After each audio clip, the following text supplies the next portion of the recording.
So then let's consider first of all, what is a mind in the grip of vicious circles? Well, one of the most obvious instances that we all know is the phenomenon of worry.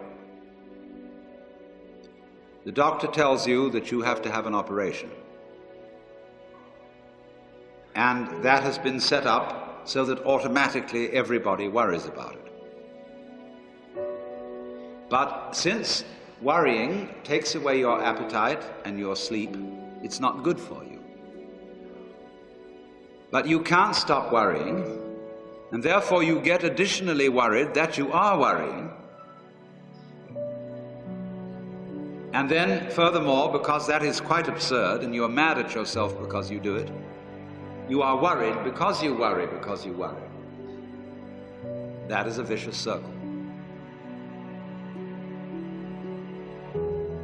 So now, can you allow your mind to be quiet?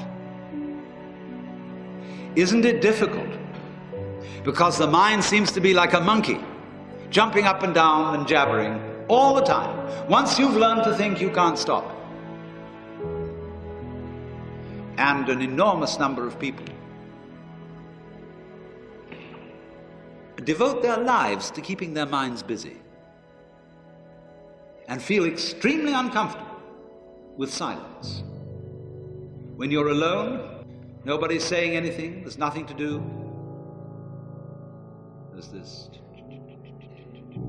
worry, this lack of distraction. I'm left alone with myself, and I want to get away from myself. I'm always wanting to get away from myself. That's why I go to the movies, that's why I read mystery stories, that's why I go after girls or anything that you do, or get drunk or whatever. I don't want to be with myself. I feel queer. So, well, why do you want to run away from yourself? What's so bad about it? Why do you want to forget this? Why do you want to become yourself? Because you are addicted to thoughts. This is a drug, a real dangerous one. Compulsive thinking, going on and on and on and on and on all the time. It's a habit. So there's a difficulty about stopping that activity. And you really have to stop it if you want to be sane.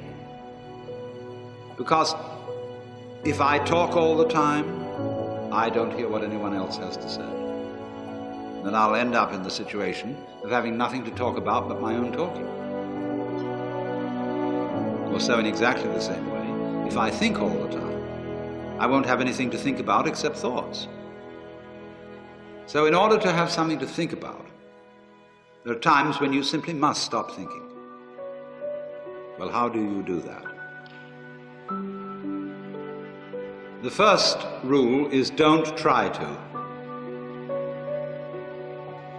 Because if you do, you will be like someone trying to make rough water smooth with a flat iron. And all that will do will stir it up. So in the same way as a muddy, turbulent pool quiets itself when left alone, you have to know how to leave your mind alone.